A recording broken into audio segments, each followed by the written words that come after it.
Apparently the other candidates don't think that we're important enough to come sit before us. But Ned, could you please give us a bio about yourself? You bet. I too am very happy to be here, and I appreciate the invitation to come and speak with you today. I have a broad background in urban planning and in business, and I also have hands-on experience in local government. I'm a graduate of Harvard University. I went to the Graduate School of Design there from 1991 to 2000, excuse me, 1999 to 2001. I also have a bachelor's degree from Brigham Young University, which was several years earlier in 1989. I am a husband and a father of 4 small children. Within the next 5 years, all 4 of them will be in the Clark County School District. So obviously I have a vested interest in the safety and the security of our neighborhoods, as well as in the quality of our education. I currently work for the City of Henderson in the Community Development Department. I chair that city's interdepartmental working group on sustainability and green building initiatives. So I'm very passionate about renewable energy, mass transit, and things that will make our communities run more efficiently and effectively, as well as more cost effectively. Before I joined the City of Henderson, I worked in the private sector for an engineering firm.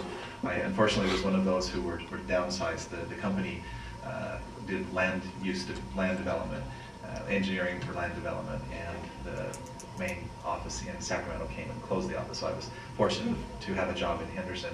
Prior to that, I actually worked as a planner, staff planner, and urban designer for the City of North Las Vegas. So I do not currently sit on the council like my opponents, but I do have extensive experience at City Hall in North Las Vegas and know how the business works behind the scenes. Prior to coming to the Valley and to Southern Nevada, my family and I lived in California for a short time. I also did environmental planning there. Prior to that, I was in Japan for a year as a Fulbright scholar at Kyushu University, also studying city planning in Japan. And before that, my wife and I actually met in New York City. She is, I call her retired. She's certainly not retired. She's got 4 children to take care of, but she worked on Wall Street for 12 years and has an MBA from New York University. And I was there working for the Japanese government. They had a large trade office, and I worked for a number of years there as a research assistant, as well as for Sumitomo Corporation, doing import and export of industrial chemicals. So I have a few other things that I've done.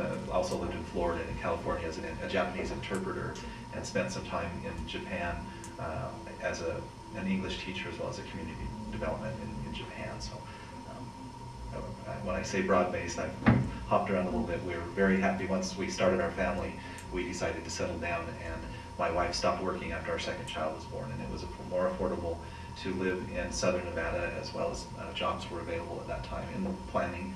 So we were happy to move here, and we have family on either side of us in California, Utah, Idaho. So we are happy to be here. Well, konnichiwa. Konnichiwa, domo.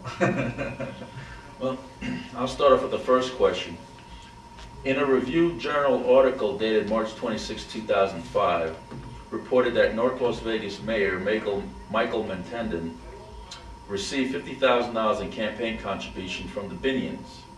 The mayor never disclosed the fact that he received this contribution from the Binion family before voting on a zoning change to accommodate the Binion proposal to build North Las Vegas' first regional mall. Do you believe that this action is ethical, and how would you respond if you were the mayor? Thank you for this question. This is a very important issue to many residents, if not all residents, of North Las Vegas. It's one of the primary reasons that I have chosen to run, and why I've been encouraged to run by many of my friends and neighbors. There is an absolute need in the city of North Las Vegas for new leadership that is based on principles of integrity and accountability to the residents of the city. And it's one of the reasons why I have publicly stated that I will not take campaign contributions from entities that have pending business before the council. And to my knowledge, I am the only one of the mayoral candidates, except for probably John's 316, to have made that declaration. If you look through the contribution records of the candidates, you will see that over a number of years, all 3 of the sitting council members have taken campaign contributions from organizations that have business pending for them. And whether it's ethical or not, it definitely sends the wrong message. It is against my personal ethics, and it's something that I would not do and will not do. Now, I live in Nevada. I have nothing against gaming or against the tourism business. It's our largest. I draw the line, however, when it's That Mayor Mentendon should have voted or disclosed the fact that he did take the $50,000? Yes, absolutely. He should have disclosed that he'd taken that money.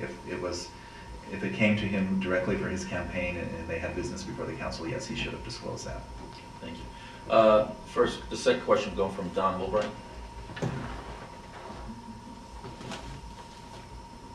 First of all, I want to commend you for running for mayor. It's an honorable thing. With the foreclosure crisis that's going on, many renters have been prudently paying their rents on a monthly basis and paying them on time, only to find out that they've been get a knock on the door from the sheriff and that they're being evicted. And I want to know if you have any ideas, suggestions, or plans to be able to address that particular problem. Well, the foreclosure issue obviously is something that, well, really by extension, everyone in the city, it's affecting all of our property values as well. You speak to a specific issue with renters, and it is very unfortunate when they are, I've been a renter in the past, it's unfortunate they find themselves in a situation where by no fault of their own, they're thrown out of their homes, and I find that unfortunate. I think most people would. The foreclosure crisis that is upon us very heavily, especially in North Las Vegas, comes about because of more national economic policies, or national economic trends. One of the things that I have proposed as mayor, one of the things that I would do immediately, it will be in a few weeks, a list of my priorities will be printed in the paper, and one of those on there. By and large, those of us who are elected to the council are not experts in finance or in real estate or in banking, but we have plenty of people in our community, both in North Las Vegas as well as the wider Southern Nevada community. And I would appoint a council, and in fact, well, I would appoint an advisory council to the city council and to the mayor from experts in banking and in finance and in real estate, as I mentioned, that would come up with recommendations for us of how we might address these problems. Now, a specific issue or a specific instance as you've given about a rental property, that would be something that I would ask them to look at. We would have to, one of the first things that we would ask them to, we give them a little bit of direction. One of the things that we would ask them to do is to look at how do you address the issues of rentals?